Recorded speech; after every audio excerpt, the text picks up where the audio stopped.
Hey guys, it's me, it's PokemonTripHD, and we are back today with week 4 in the Battle Union. This is week number 4, like I just said. We're going up against Ritchie in the Livwurmple FC. Actually, we're not going up against Ritchie because Ritchie actually cannot make it to this battle. He can't battle, so we're going to be battling someone in his place.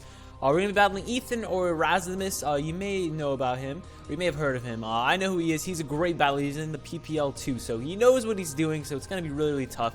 Kind of sucks that I don't get to play Ritchie because Ritchie's an awesome guy and I would have loved to play him, but get to play Ethan instead. Ethan's also a great battler and a really cool guy. He's really funny, so this is going to be a great battle nonetheless. So let's go over the Livwurmple FC. Livwurmple FC, I think that's how you say it. Livwurmple FC and their team. Their team is Victini, Zapdos, Roserade, Gastrodon, Bronzong, Druddigon, Suicune, Zoroark, Mineshout, and Mega Scizor.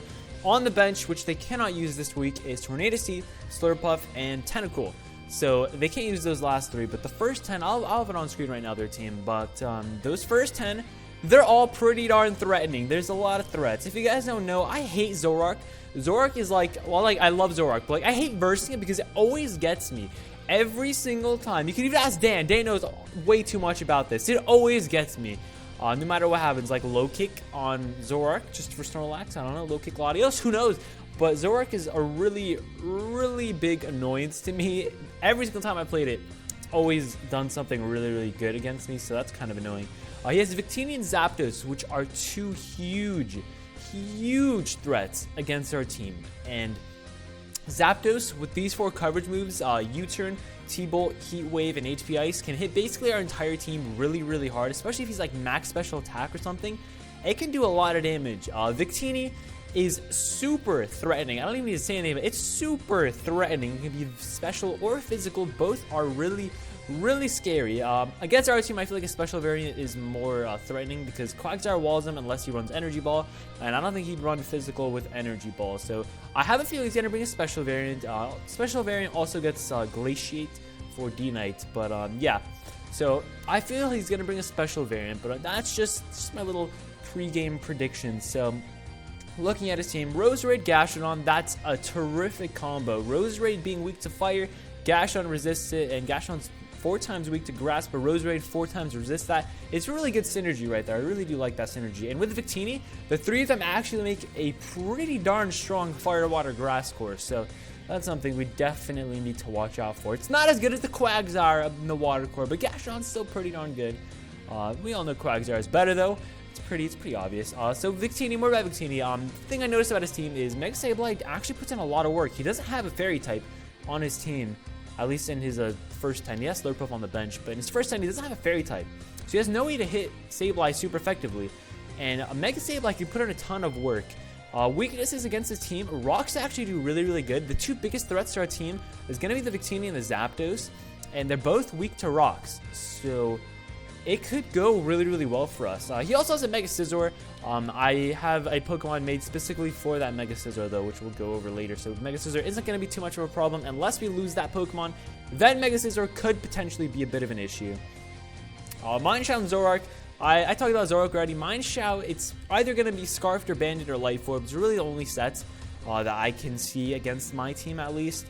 I feel like he's going to bring Scarfed Reckless. That would actually kind of hurt, especially since that would put a lot of pressure on a certain Pokemon that we're going to have in the team that also needs to deal with the Mega Scizor, so that could hurt.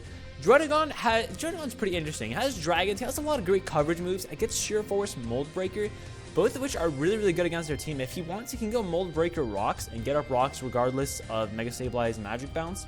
I could see him doing that, but I don't know. It also can carry a Fire-type move with Sheer Force to hit the Scizor. It can carry, I don't think it gets an Ice-type move, but it can carry a Dragon-type stab move for the D-Knight, and just, it gets a lot of great moves. So Druddigon could potentially be an issue. Roserade, it's really offensive. If he runs a bulky set, it's not going to be as big of an issue, but if he runs Life Orb set, that could cause us a few issues since we don't have too much that even walls Roserade to begin with. We do have the Scizor, which walls Roserade, but he's probably going to be carrying the HP Fire. So that's just my little thoughts on his team, and how long did it take me with those thoughts? I feel like that took a while. That was like 4 minutes. Oh my gosh. Okay, so with that stuff out of the way, let's just jump right into the team. So our team, first up we have Celebi. Celebi's here. So Celebi has Leftovers, Natural Cure, of course, Recover, Calm Mind, Psychic, and Giga Drain. He has Suicune on his team. I didn't really talk about Suicune, but if Suicune sets up Calm Minds, it could be a really big issue. I was this close to bringing Breloom instead of Celebi because Breloom with Toxic Heal can't get Scald burned by a Suicune Scald if he runs that. But an Ice Beam still does like 35% to Breloom, even if I'm Spadef. And that's not even at plus anything. So if he runs Ice Beam instead of Scald, it kind of just beats Breloom. And that does mean Arcanine can handle it pretty well, but Arcanine can't really do much back to it. So I felt as though I didn't want to put all my money on Breloom and him run Ice Beam and he could just sweep me. So I need to... I'm running the Celebi instead. It can switch into Suicune comfortably. It can Calm Mind alongside Suicune and it will beat Suicune one-on-one regardless of what it has. Unless it gets like Signal Beam. I don't think it gets Signal Beam. I didn't even check. But if he runs Signal Beam, we can just swap out to Dragonite because that means he's going to be Rest, Recover. Not Rest, Recover. What the? Rest, Recover. What is that? He's going to be Rest, Calm Mind, Signal Beam. And I don't think he's going to run Ice Beam as the last move. It's probably going to be Scald. But yeah, I don't think he gets Signal Beam anyways. We can probably check right now if he gets Signal. I don't want to change tabs though. I'll check right now on my phone. Does Suicune get Signal Beam? Let's see. Let's see if Suicune gets Signal Beam. Suicune. I don't think he gets Signal Beam because that really wouldn't make much sense for Suicune to get Signal Beam out of all the Pokemon, but it might. It might. Let's see. Let's see. Signal Beam. It actually does get Signal Beam. Wow. Okay, so I'm going to be aware of that during the match if that we play or when we play. I'll be aware of it carrying Signal Beam. I really doubt it's going to be Signal Beam. Anyway, Signal Beam won't OHKO Celebi at all because Celebi has a great bulk. So he does get Signal Beam. That's really good to know. But yeah, this thing can easily beat the Suicune one-on-one. Even if he has Signal Beam, we can eat up the Signal Beam and we hit him with the Giga Drain, which is super effective and it's going to do a lot of damage. So I don't really have too much worries, especially since when we're at +1 and he's at +1, our Spadef's going to be higher than his special attack. So we'll be able to eat it. We'll be able to eat it up. We'll be able to eat it up deliciously. So that's the Celebi. Celebi it also puts in a ton of work against most of his team with the Calm Mind up because the only things that can take it out is a U-turn from Mega Scizor, potential U-turn from Mine Shao, U-turn from Zoroark, or knockoff if he's physical. Well, both of those are physical. You know what I mean. Gastron, I think it gets Signal Beam, but it's not really going to hurt. Roserade is special.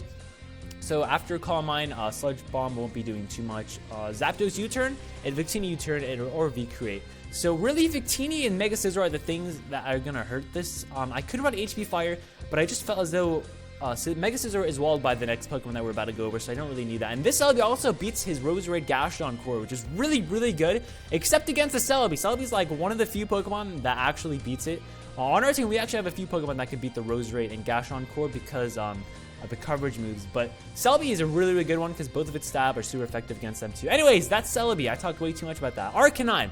Arcanine, Intimidate, Leftovers, Morning Sun, Toxic, Extreme Speed, Flare Blitz. I originally had Flamethrower instead of Flare Blitz, but I decided for Flare Blitz because Flare Blitz hits a lot stronger than Flamethrower would, especially against the Scizor. So, and yes, the Flamethrower does OHKO Scizor, even if he's a little bit invested in HP and Spadef. Flamethrower still OHKOs, even though we're minus nature, it still does. The speed is invested Tau Speed and Adamant Mega Scizor. Rest put into the book so we can switch into it really easy. +1 superpower because after Swords Dance and then we come in and Intimidate him, a superpower only does 50%. So we eat up any hit, honestly. Superpower is going to do the most to us and only does 50%, and then he's going to be at -1. And then it's going to be delicious, and we do outspeed it. We OHKO with the Flare Blitz regardless of its spread, no matter what it is, we OHKO it. Toxic is just for general toxicing purposes. E-Speed, because I learned my lesson from last week. We need an E-Speed. E-Speeder? Is that what E-Speeder? So this Arcanine, it completely walls the Mega Scizor. It doesn't completely wall the Victini depending on its set. If he's special, he can beat us one-on-one. Zapdos, we don't really want to stay in too much. This thing's mainly for the Mega Scizor, for the Mine Shao too. If it doesn't bring one of those, then, or if he doesn't bring both of those, then Arcanine is a lot more free to just get off a Toxic, and then his job's going to be done. If we can Toxic the Zapdos, that would also be pretty darn cool. So that's the Arcanine. Next up, we have Taylor Swift. That's Lily. Next up, we have Taylor Swift, the Snorlax. Leftovers, Thick Fat, Rest, Cursed, Fire Punch, Double Edge. Really specific set. It's made to beat everything on his team, honestly. He doesn't really have much to beat this Snorlax, honestly. Mine Shao is going to be his best bet. And it can't OHKO us after we get to +1 after Curse. I think actually a Reckless Adamant Scarf one can, or Banded will definitely, but he'd have to land that jump kick. And knowing my luck, he'd probably land it anyway. But I'm just saying. So Mine Shao is really the only issue for this Snorlax. This is our switch into Zapdos. It switches into Zapdos really, really safely. We can beat the Mega Scizor after a +1 after Curse. After one Curse, Fire Punch OHKOs Mega Scizor unless he's defensive. So that's really good to know. Also, it's a Bronzong really, really hard. Double Edge hits anything on his team hard. We don't have Sleep Talk because I really wanted Fire Punch instead of Sleep Talk, because if we can catch the Mega Scizor, that would be perfect. Honestly, that would be perfect. So this is the Snorlax, mainly here for the Zapdos and for the Roserade. It switches into both of those really easily. Next up, Jade the Dragonite, Leftovers Multi-Scale, Roost, Dragon Dance, Fire Punch, and Dragon Claw. So this sets it's more Spadef, enough speed to outspeed a Victini after a V-Crate if he is banded. So this spread is made in case he runs a special Victini, because like I said, I do believe he's running special Victini. Glaciate will not 2-hit KO us, especially after the multi-scale. It will not 2-hit KO us. Even if he's Expert Belt, it won't 2-hit KO us, which is perfect for us. It's really, really good that it won't 2-hit KO us, and we can just set up all over that thing. Suicune does eat up hits from this, so does a defensive Gastrodon, but we can set up over Gastrodon unless he has Ice Beam, which I do think he's going to run Ice Beam. But we can set up all over most of his team, honestly. Even on the Zapdos, if he's max special attack, HP Ice, unless he's like Life Orb or Expert Belt or something, it doesn't 2-hit KOs. It does like 48% or something. That's not in multi-scale. That's 48% max. So we eat up an HP Ice really, really well. Plus, I think it's 3.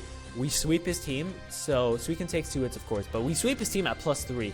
And with the spread, I believe we can set up on a lot of Pokemon, and I feel like Jade can put in a lot of work potentially on this team. Dragon Tail Druddigon would be a bit of an issue, but we can just Dragon Claw that after a D-Dance, and it's going to do a ton of damage. So that's Jade's job.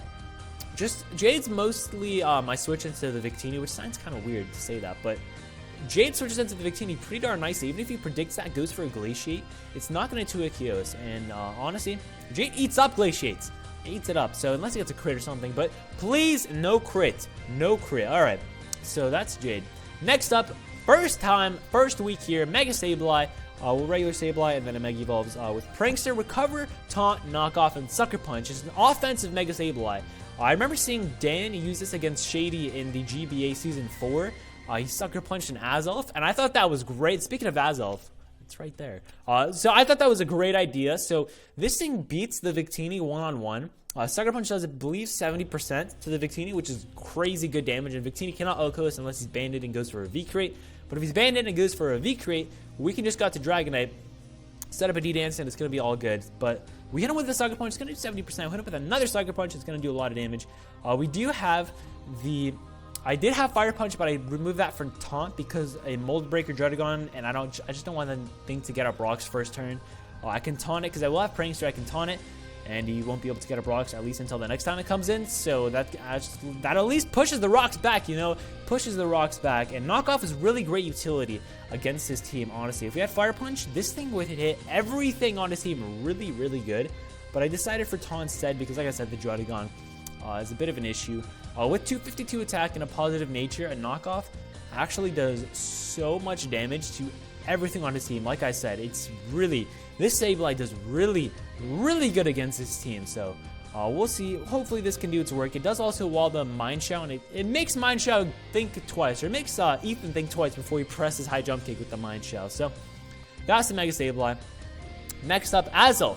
Focus Sash, Stealth Rock, Dazzling Gleam, Flamethrower, and Psyshock. Now, I don't have Energy Ball on this because I felt as though the rest of the team can deal with Gastrodon better. Hopefully, I don't know. I think the rest of our team can deal with Gastrodon. We only have one Grass type move on the team. That's with Celebi. Honestly, truth be told, I don't think he's going to bring the Gastrodon because we have 2 Grass types, and we have Quagsire, which can wall the Gastrodon. We have a lot of Pokemon that can deal with the Gastrodon really easy, so I don't feel like he's going to bring the Gastrodon. If he does bring it, oh well, we have Celebi, which switches into Gastrodon really, really safely, no matter what it is. Even if it's Signal Beam, it switches into it really, really safely, and it shouldn't be too much of an issue if he does bring it. Dazzling Gleam, Flamethrower, and Psyshock. Dazzling Gleam is for the... who's it for? I think it was for... oh yeah, it's for the Zoroark, Mineshaw, and for the Druddigon. It hits them all really, really hard. Hits mainly for Zoroark, because we outspeed everything on his team with this, naturally. Unless he wants a Scarfer, of course. Psyshock hits a lot of things hard. Flamethrower is for the Mega Scizor and for the Bronzong. If it brings the Spadef Bronzong, Flamethrower only does like 40%, I believe, max. So it doesn't really do too much, but I feel as though Flamethrower can really help with the Mega Scizor if this is like, if he's at +2, we have our Sash intact. We can just switch into Azelf, take the BP, and then kill him with the Flamethrower. So that's the main thing. And Psyshock also, if we knock off his Scarfers, this thing can actually clean up late game with Psyshock, depending on what the rest of his team is. We can't really hit the Victini hard, and that's fine. The rest of the team deals with Victini. I prepped really hard with Victini, except Celebi, but I prepped really, really tough for Victini and Zapdos mostly because I really feel like he's going to bring both of them. We have Stealth Rocks because we only have 2 Rockers on our team, Azelf and Celebi, and I just saw my mic, sorry about that. Azelf and Celebi are 2 Rockers on the team, and his team is really weak to Rocks, so well, the main threats are really weak to Rocks, so if we can get up Rocks, that would be great. If I don't see one of the main threats, I'm going to think twice about getting Rocks up, and I'm going to wish I had a Grass type move, probably, if he brings the Gas Show, but I don't know. I feel like this team is really, really well against his team, honestly. What time is this? Wow, this is pretty long. So that's the team. The battle is going to be on Showdown, unfortunately. This is a really big week, though. We're 1-2. He's 0-3, but it's a divisional match, and we need to start getting some more wins so that we can hopefully make a push for playoffs.